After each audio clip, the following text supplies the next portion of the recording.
सड़क पर ज़्यादा ट्रैफिक होने के कारण कमल स्कूल पहुंचने में थोड़ा लेट हो गया। वह देखता है कि स्कूल में बस दोनों बच्चे ही रह गए हैं। वह भी चौकीदार के पास चुपचाप बैठे हुए हैं और किसी का इंतज़ार कर रहे हैं। बच्चे जैसे ही कमल को देखते हैं तो वह खुशी से चीख पड़ते हैं, कमल अंकल आ गए, कमल अंकल आ गए।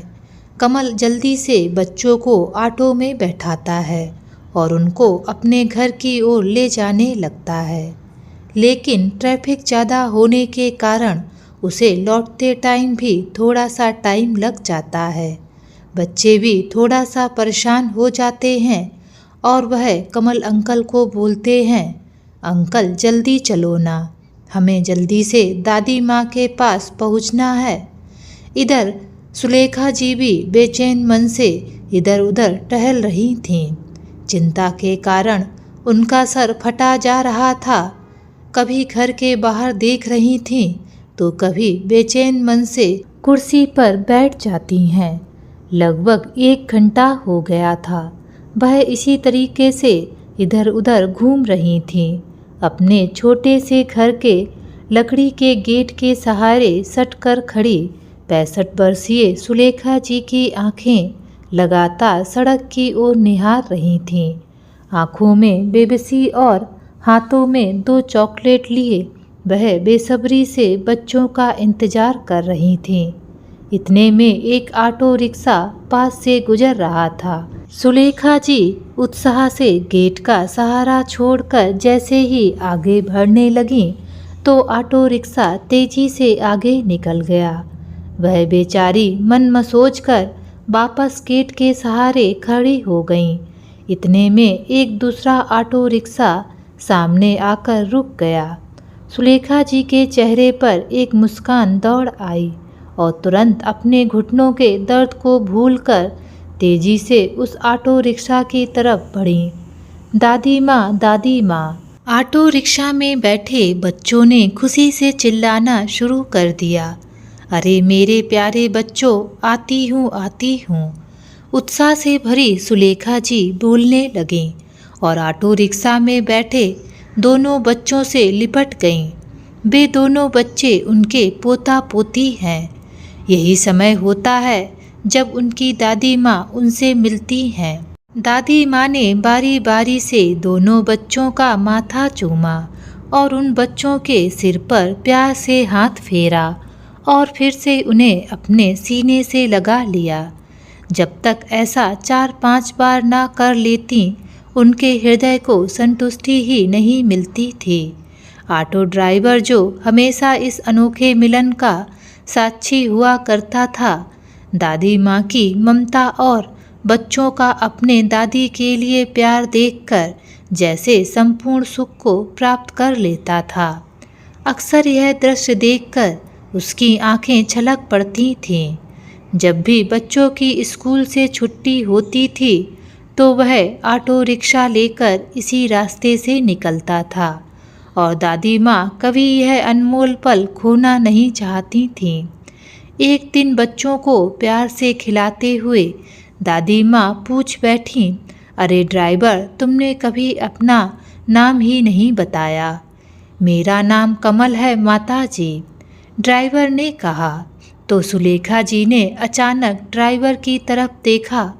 उनकी आंखें आंसुओं से सरोवर हो गईं और फिर भावुक होकर बोलीं, अरे यह तो इन बच्चों के दादाजी का नाम हुआ करता था। बहुत रौब हुआ करता था उनका, पर अब कहाँ हैं? चले गए मुझे छोड़कर। कहते कहते उनका गला भर आया। अब चलता हूँ माँ जी, बच्चों को छोड़ना है। ऑटो ड्राइवर कहने लगा, हाँ बेटा, शायद पिछले जन्म में मैंने कोई नेक काम किए होंगे, तभी तो तू मिल गया मुझे जो इतना ध्यान रखता है मेरा। सुलेखा जी ने उसके सिर पर स्नेह भरा हाथ रखा। ऑटो ड्राइवर ने आंसुओं से भरी आंखों से हल्की सी मुस्कान दे दी। सुलेखा जी की आंखों में उमड़ते आंसू उनके कोरों तक आ गए थे। फिर अपने पल्लू से अपनी आंखें पोंछ डाली। जिस दिन बच्चों का स्कूल बंद रहता था, दादी माँ के लिए एक एक पल बिताना कठिन हो जाता था। कभी कभी तो छुट्टी के दिन भी एक एक घंटा गेट पर खड़ी रहती थीं और तब भी ऑटो रिक्शा नहीं आती तो वह समझ जाती थीं कि आज स्कूल में छुट्टी होगी। ऑटो ड्राइवर हमेशा यही सोचता रहता है कि पता नहीं बेचारी माँ जी के जीवन में कैसे कैसे तूफान आए होंगे, जिनके कारण वह इस स्थिति में आ खड़ी हुई। जब बच्चों की गर्मियों की छुट्टियां शुरू हो गईं, तो यह सोचकर कि कहीं माँ जी बच्चों का इंतजार करते करते घंटों गेट पर ना खड़ी रहें, ऑटो ड्राइवर कमल सुलेखा जी को सूचित करने आ गया। उस दिन कमल को जाने की जल्दी ना थी और सुलेखा जी के पास तो फुर्सत ही फुर्सत थी अपना हालचाल बांटने के लिए। सो उस दिन उनके अंदर बुलाने पर कमल उनके घर के अंदर चला गया और घर के आंगन में बिछी लकड़ी की चारपाई पर बैठ गया। उस लकड़ी की चारपाई पर मोटा सा गद्दा फैला था। पास में पानी भरा तांबे का लोटा रखा था और कुछ दो चार धार्मिक पुस्तकें जिन्हें शायद वे अकेले में पढ़ लिया करती होंगी। कुछ दिन बच्चों से नहीं मिल पाएंगी, यह सोचकर सुलेखा जी मन ही मन उदास हो गईं और कमल के पास आकर चारपाई पर बैठ गईं और हालचाल बांटने लगीं। देखते ही देखते उनके अतीत की पीड़ा अनायास ही उनके शब्दों में बहने लगी और वह कहती चली गईं, कभी इस घर में बहू बनकर आई थी, फिर माँ बनी और फिर दादी माँ। भरे पूरे संपन्न घर की जान हुआ करती थी कभी वह, लेकिन पति की मृत्यु के साथ साथ सब कुछ छूटने लगा। मान सम्मान और पुरानी यादें। पढ़ी लिखी और अच्छे घर की लड़की महक को बहू बनाकर लेकर आई थी। मुझे लगा कि जैसे मेरे नसीब को 4 चांद लग गए हों। आस पड़ोस के लोग भी जब बहू को देखने आते तो उसकी सुंदरता देखकर मंत्रमुग्ध हो जाते।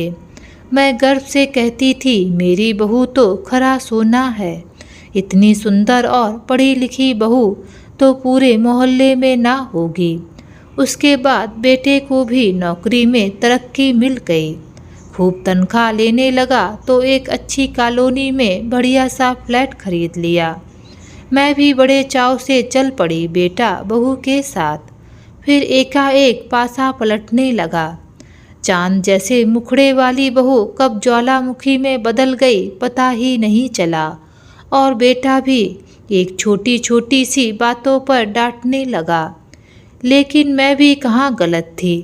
घर की मुखिया होने के नाते मैं बस यही तो चाहती थी कि मेरे बच्चे मेरे अनुभव से कुछ सीख लें, लेकिन मेरा किसी भी बात में बोलना उन्हें मंजूर नहीं था।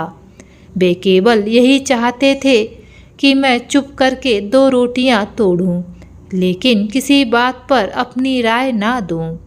बहू आए दिन पार्टियों में चली जाती रहती थी। एक दिन हद तो तब हो गई जब रात के 11 बज गए और बहू अपनी किटी पार्टी से ही नहीं लौटी थी। बरामदे में खड़ा मेरा बेटा भी अपनी पत्नी महक की राह देख रहा था। चेहरे पर बेचैनी थी। तभी स्कूटी का हॉर्न सुनाई दिया।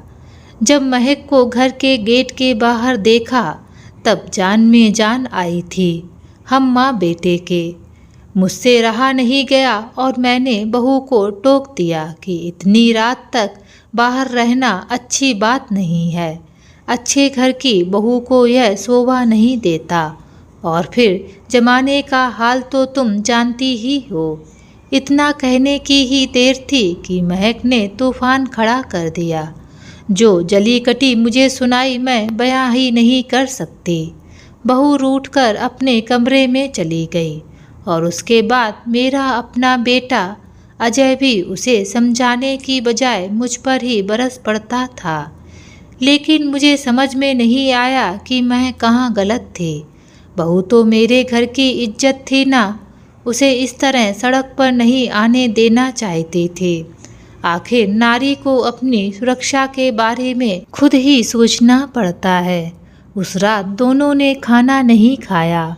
कई दिनों तक दोनों मेरे व्यवहार से उखड़े उखड़े रहे।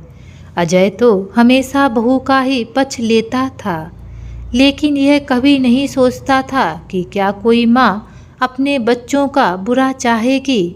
बेटे बहू के ऐसे व्यवहार से मैं परेशान हो चुकी थी, इसलिए समय व्यतीत करने के लिए घर पर रहकर अचार बनाने का काम करने लगी। 4 पैसे भी हाथ में आ जाते थे, लेकिन बहू को वह भी मंजूर नहीं था। हमेशा चिल्लाती, माँ जी पूरे घर में आपने अचार की बदबू मचा रखी है। सारा दिन कोई ना कोई अचार लेने आया ही रहता है। बंद कीजिए अब ये तमाशा। बहू को मेरा यह काम पसंद नहीं था, तो बेटे ने भी मेरा अचार बनाने पर पूरी तरह से रोक लगा दी। धीरे धीरे समय बीता और बहू ने जुड़वा बच्चों को जन्म दिया, एक बेटा और एक बेटी। दादी बन जाने पर मुझे बहुत खुशी हुई। मुझे जीने की एक आस जगी, लेकिन ना जाने क्यों बहू अपने बच्चों को मेरे हाथ में ना देना चाहती थी। मैं जब भी उनके साथ लाड़ करती, मनोहार करती, तो उसके चेहरे के भाव बिगड़ने लगते थे। जैसे जैसे पोता पोती बड़े हो रहे थे, उनका मुझसे लगाव बढ़ता जा रहा था। बहुत प्यार करते थे दोनों मुझसे। सारा दिन दादी दादी कहते थकते ना थे, लेकिन बहू को तो यह गवारा नहीं था। एक दिन उसने घर में हंगामा खड़ा कर दिया और अजय से बोली कि केवल तुम्हारी माँ की वजह से हमारा बेटा बिगड़ता जा रहा है। मुझसे जुबान लड़ाने लगा है और बेटी तो पढ़ाई लिखाई की तरफ देखती तक नहीं। मैं कह देती हूँ, केवल तुम्हारी माँ ही हमारे बच्चों को बिगाड़ने वाली है। बहू की बातें सुनकर मेरा अपना बेटा कैसे भड़क पड़ता था मुझ पर। आए दिन बहू बात पर मेरा अपमान करती रहती थी और अजय भी चुप्पी साधे रहता था। फिर भी जैसे तैसे मैं उनके साथ रह रही थी। एक दिन जब मैं बाथरूम में फिसलकर गिर गई तो टांग में चोट लग गई। ढंग से चला नहीं जाता था, तो 2-4 दिन मंदिर भी नहीं गई। यह बात भी बहू को बर्दाश्त नहीं होती थी। एक दिन उसे फ़ोन पर कहते हुए सुना, अपनी मनहूस सूरत लेकर घर में ही बैठी रहती हैं। पहले कम से कम मंदिर तो चली जाया करती थीं। मैं भी चैन की सांस ले लेती थी। घर में बैठे बैठे तो उनकी नज़रें बच्चों के खाने पर ही गड़ी रहती हैं। उनका कोई दूसरा इंतजाम करना ही पड़ेगा। बहू के मुंह से यह बातें सुनकर मैं सन्न पड़ गई। भला मैं अपने प्यारे बच्चों के खाने को नज़र क्यों लगाऊंगी, और वह बहू दूसरा इंतजाम करने की बात कर रही थी। इस बात का क्या मतलब हो सकता है? हद तो तब हो गई जब एक दिन अजय ने मुझे ऐसा आघात दिया जिसे सुनकर मैं तड़प गई थी। वह था वृद्धा आश्रम में रहने का सुझाव। मुझे कहने लगा, माँ तुम्हें ना तो आराम है ना ही मन की शांति। मैं चाहता हूँ कि तुम वृद्धा आश्रम में सुख शांति से रहो। मेरी आंखें फटी की फटी रह गई थीं। मैं सोचने लगी, आज तक मैं जिसे अपना बेटा कह रही थी वह मेरा कभी था ही नहीं। मेरी आँखों से आंसू झरझर बहने लगे। यह केवल मैं ही जानती हूँ कि मैंने स्वयं को कैसे संभाला, लेकिन वृद्धा आश्रम में दूसरों पर आश्रित रहना मुझे कतई मंजूर नहीं था। अभी मेरा शरीर मेरा साथ दे रहा था, तो मैंने अपने संदूक में कपड़े रखे और अपने इस घर में वापस आ गई। अकेली हूँ तो क्या हुआ, इज्जत से जी रही हूँ। बस मेरी जान बसी है तो अपने पोता पोती में। कितनी बेबस आँखों से निहार रहे थे मुझे उस दिन जब मैं उस घर से निकली थी। महीनों तक अपने पोते पोती को याद करके मैं मछली की तरह तड़पती रहती हूँ। 2 साल बीत गए हैं इस बात को। बोलते बोलते गला रूंध गया था सुलेखा जी का। फिर एक गहरी सांस लेते हुए बोली, लेकिन बेटा अब तो मुझे आदत हो गई है अकेले रहने की।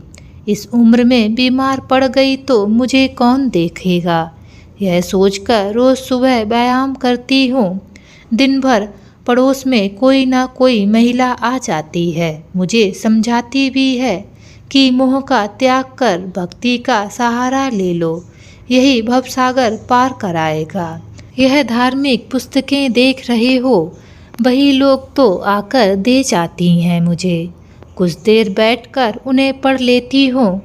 शाम का थोड़ा समय आसपास की महिलाओं के साथ बातचीत में व्यतीत हो जाता है और दोपहर बच्चों की प्रतीक्षा में निकाल देती हूँ। बोलते बोलते सुलेखा जी अचानक उठ खड़ी हुई और कमल को बोली, तू यहीं रुक, मैं अभी आती हूँ। थोड़ी देर में 2 थाली में अचार के साथ रोटी परोस कर ले आई। बेटा खाने का समय हो गया था तो सोचा तुझे भी भूख लगी होगी, और वैसे भी इतना समय हो गया है किसी के साथ बैठकर खाना खाए हुए। सुलेखा जी इतने मन से रोटी बनाकर लाई थीं, कमल उन्हें मना ना कर सका और बड़े चाव से उनके साथ खाना खाने बैठ गया। पहला निवाला लेते ही बोला, वाह माँ जी, अचार में तो बहुत स्वाद है। इस पर सुलेखा जी हंसते हुए बोली, अचार तो मैं घर पर ही बनाती हूँ। अब अकेली जान हूँ, हर समय अपने लिए सब्जी नहीं बनाई जाती मुझसे, तो अचार के साथ ही रोटी खा लेती हूँ। आस पड़ोस की महिलाएं भी मुझसे अचार बनवा जाती हैं। अब इस उम्र में पैसा कहाँ से लाऊं? अचार बनाकर जो थोड़ा बहुत पैसा मिलता है उसी से गुजारा कर लेती हूँ। इतने समय बाद माँ के खाने का स्वाद पाकर कमल अंदर तक तृप्त हो गया था। सुलेखा जी का शुक्रिया करके जब जाने लगा तो वह तुरंत अंदर जाकर एक डिब्बा अचार का भर कर ले आई। तुझे अचार इतना पसंद आया है तो थोड़ा सा लेकर जाना, मेरे मन को सुकून मिलेगा। जुग जुग जियो। सुलेखा जी का प्यार और आशीर्वाद पाकर कमल का दिल भर आया। उसके माँ बाप नहीं थे, लेकिन आज जब सुलेखा जी के पास बैठकर खाना खाया तो उसे अपनी माँ के साथ का अनुभव हुआ। कुछ दिन बीते तो कमल को लगा कि माँ जी से मिलना चाहिए। सुबह सुबह तैयार होकर सीधे सुलेखा जी के घर आ पहुँचा। सुलेखा जी भी नहा धोकर अपने आंगन में बैठी हुई थीं। उसे देखकर उत्साह से भर गईं और फिर एक बात बोली, बच्चों की छुट्टियां कब तक हैं बेटा? उनकी राह देखते देखते तो मेरी आंखें पथरा गई हैं। माँ जी, अब मैं आपसे क्या छिपाऊं, उनके माता पिता ने उन्हें हॉस्टल में भेज दिया है, अभी वहीं रहकर पढ़ाई करेंगे। क्या मेरे बच्चों को मुझसे दूर कर दिया? यह तो अच्छा नहीं किया उन दोनों ने। उनका चेहरा देखती थी तो मेरी सांस में सांस आई थी। अब तू ही बता मैं कैसे जीऊँगी? इससे तो अच्छा है कि भगवान मुझे अपने पास ही बुला लें। सुलेखा जी फूट फूट कर रो पड़ी। अरे माँ जी, दिल छोटा मत कीजिए। उन्हें हॉस्टल से ले जाने और वहाँ से लाने की जिम्मेदारी मेरी ही है। हर सप्ताह जब छुट्टी बिताने के लिए बच्चे घर आएंगे तो मैं उन्हें आपसे मिलवा दिया करूँगा। अरे माँ जी, मैं आपसे एक बात पूछना तो भूल ही गया। क्या हुआ बेटा? वो अचार जो आपने मुझे दिया था मेरी पत्नी और बच्चों को बहुत पसंद आया। और तो और उस दिन मेरे घर पर कुछ मेहमान आए, वे तो आपके बने अचार के दीवाने ही हो गए।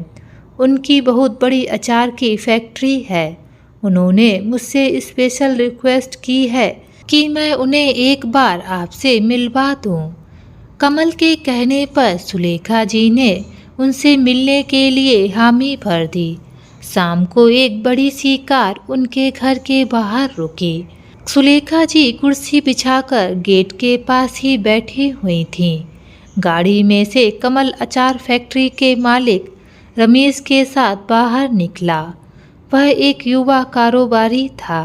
सुलेखा जी के पास पहुंचकर उनके चरण स्पर्श किए और हाथ जोड़कर उनके सामने खड़ा हो गया और बोला, माँ जी, उस दिन मैंने आपके हाथ का बना अचार खाया।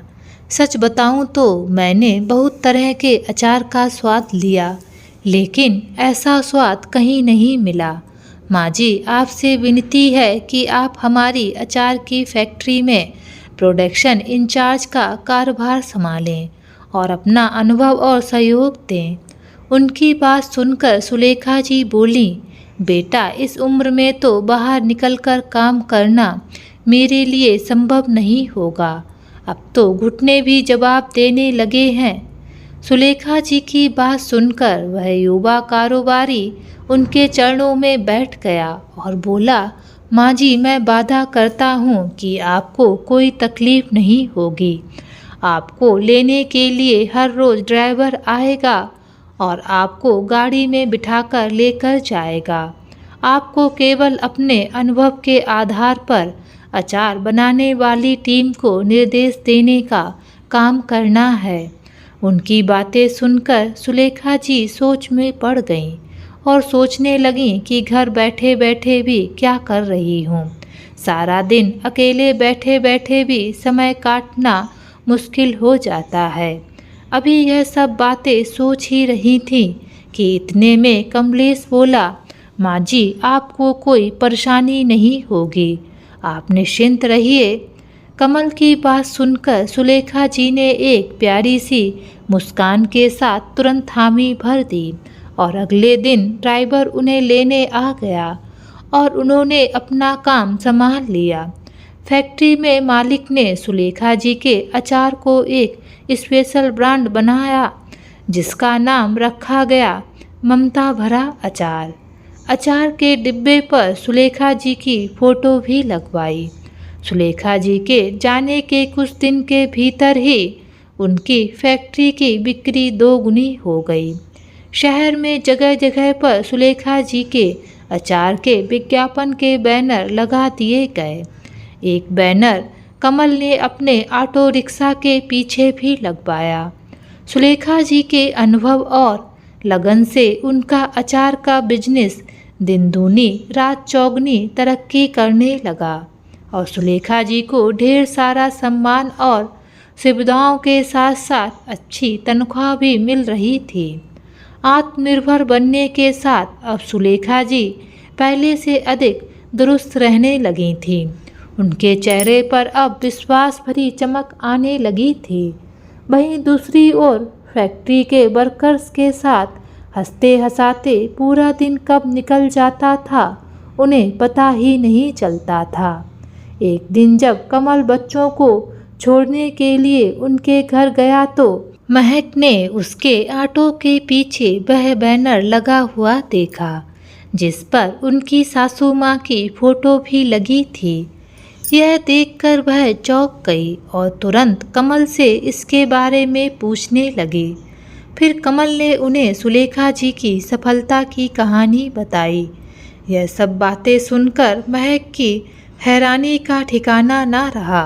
उसे तो जैसे काटो तो खून नहीं। पीछे खड़ा अजय भी सारी बातें सुन रहा था। उसे देखकर महक बोली, सुना आपने? जिन्हें बेकार समझकर हम वृद्धा आश्रम भेजने को तैयार थे, उन माजी ने अपने हुनर के बल पर कितनी प्रसिद्धि हासिल कर ली। उसकी बात सुनकर अजय बोला, अगर तुमने पहले ही माजी को अचार बनाने से ना रोका होता तो आज जितना पैसा वह कमा रही हैं वह सब हमारा होता। कुछ समय बीता तो एक दिन सुलेखा जी के पास महक का फ़ोन आया। कितने समय बाद अपनी बहू का फ़ोन देखकर सुलेखा जी को कुछ हैरानी हुई। जब फ़ोन सुना तो वह स्तब्ध रह गईं। उनकी बहू रो रो कर उन्हें बता रही थी कि अजय का एक्सीडेंट हो गया है, जिसमें उसे बहुत ज़्यादा चोट आई है। हालत गंभीर होने के कारण उसे शहर के सबसे बड़े अस्पताल में भर्ती करवाया गया है। यह सुनकर सुलेखा जी के पैरों तले तो जमीन ही खिसक गई। बेटे के मुंह से खिसती हुई वह तुरंत अजय से मिलने अस्पताल पहुंच गईं। अस्पताल पहुंचकर जो दृश्य उन्होंने देखा वह दिल चीर देने वाला था। उनका बेटा अजय अस्पताल के बेड पर पड़ा कराह रहा था। उनकी बहू महक स्वयं को बेबस महसूस करते हुए चिंतित अवस्था में उसके पास बैठी रोए जा रही थी। जैसे ही सुलेखा जी को देखा, महक उनके गले लगकर फूट फूट कर रोने लगी। माँ जी देखिए ना, यह सब क्या हो गया। चिंता मत करो बेटा, सब कुछ ठीक हो जाएगा। सुलेखा जी बहू को दिलासा दे रही थीं, लेकिन अंदर ही अंदर उनका मन भी अपने बेटे की यह हालत देखकर रो रहा था। डॉक्टर ने क्या कहा बहू? सुलेखा जी ने पूछा तो रोते हुए बोली, माँ जी उनके कूल्हे की हड्डी टूटी है। डॉक्टर ने हिप रिप्लेसमेंट की सलाह दी है और शरीर के बाकी हिस्सों में भी गंभीर चोटें आई हैं। डॉक्टर ने करीब 5 से 10 लाख का खर्चा बताया है, लेकिन बैंक में रखे पैसे और EFT मिलाकर हमारे पास 4 लाख रुपए ही हैं। बाकी पैसों का इंतजाम कैसे होगा? यह सोच सोच कर ही मेरा दिल बैठा जा रहा है और ऊपर से उनकी यह हालत। सुलेखा जी ने संयम और धैर्य से काम लिया और बहू के सिर पर हाथ रखकर कहा, चिंता मत करो बहू, मैं हूँ ना, मैं सब संभाल लूँगी। तुम बस अजय का ध्यान रखो। पैसे का इंतजाम कर दिया है और अजय का ऑपरेशन ठीक ठाक हो गया और अजय कुछ ही दिनों में सही तरीके से चलने लगा था। जब अजय घर आ चुका था, रह रहकर उसे एक ही बात खाए जा रही थी कि उन दोनों ने माँ जी के साथ सही नहीं किया और वही तकलीफ आने पर माँ ने 2 पल नहीं लगाए उनकी मदद करने में। पश्चाताप से भरा अजय अपनी पत्नी को लेकर सुलेखा जी के पास फैक्ट्री में पहुंचा। अंदर जाकर सुलेखा जी के बारे में पूछा तो पता चला कि वह फैक्ट्री के मालिक के साथ वर्कर्स की मीटिंग ले रही हैं। कुछ समय बाद जब वह बाहर निकली, अपने बेटे बहू को देखकर बहुत खुश हो गईं। उन्हें अपने ऑफिस में ले गईं, चपरासी से कहकर उनके लिए चाय मंगवाई और अजय से हाल चाल पूछने लगीं। परंतु अपने व्यवहार से शर्मिंदा अजय और महक अपने आप को कुछ बोलने की स्थिति में नहीं पा रहे थे और उधर अपनी माँ का यह ऐसा रूप देखकर मन ही मन अजय को अपने किए गए कर्मों पर पछतावा होने लगा। फिर चुप्पी तोड़ते हुए अजय बोला, माँ अब आप हमारे साथ रहेंगी। हम दोनों आपको घर ले जाने के लिए आए हैं। हम लोगों ने आपके साथ जो व्यवहार किया, उसके बावजूद आपने हम पर कितना बड़ा एहसान किया। हम बहुत शर्मिंदा हैं माँ। इस बात पर सुलेखा जी बोली, एहसान तो तुमने मुझ पर किया है बेटा, अपने घर से बाहर का रास्ता दिखाकर। अगर तुम मुझे घर से ना निकालती तो मैं आज भी वही जिल्लत भरी जिंदगी जी रही होती। वहाँ से निकलकर ही तो मेरी जिंदगी को सही दिशा मिली है। बेटा, बूढ़ी माँ कोई घर का फालतू सामान तो नहीं होती कि जब चाहे फेंक दिया जाए, जब चाहे इस्तेमाल में ले लिया जाए। अरे अपने पोता पोती के साथ मेरा हंसना बोलना तक भी तुम लोगों को मंजूर नहीं था। तुम्हारे साथ वापस जाने का तो सवाल ही पैदा नहीं होता। माँ की बातें सुनकर अजय और महक की नज़रें शर्म के कारण झुक गईं। उन्होंने माफ़ी भी मांगी, लेकिन सुलेखा जी उन्हें माफ़ ना कर पाईं। इतने में फैक्ट्री के मालिक रमेश अपने स्टाफ के साथ एक बड़ा सा केक लेकर ऑफिस में हाजिर हुए। सब जोर से चिल्लाने लगे, जन्मदिन मुबारक हो मैडम। यह दृश्य देखकर दोनों बेटा बहू शर्म के मारे जमीन में गड़े जा रहे थे, क्योंकि उन्हें तो यह याद भी नहीं था कि आज उनकी माँ का जन्मदिन है। सब लोगों ने सुलेखा जी को घेर लिया। सुलेखा जी अपने बर्थडे सेलिब्रेशन में मशगूल हो गईं। वे दोनों एक कोने में अपना सा मुंह लेकर खड़े रह गए। आज उन्हें अपने किए पर बहुत शर्मिंदा होना पड़ रहा था और उनको एहसास हो रहा था कि माता पिता का होना किसी वरदान से कम नहीं। उन्होंने जो उनके साथ किया वह सब सोचकर वे दोनों रो रहे थे। तो दोस्तों, आज की ये कहानी आप सभी लोगों को कैसी लगी, नीचे कमेंट बॉक्स में लिखकर हमें ज़रूर बताएं। अगर ये कहानी आप सभी लोगों को अच्छी लगे तो प्लीज़ इस वीडियो को लाइक और शेयर ज़रूर करें और मेरे चैनल को सब्सक्राइब करना ना भूलें। तो फिर मिलते हैं एक नई कहानी के साथ। बाय।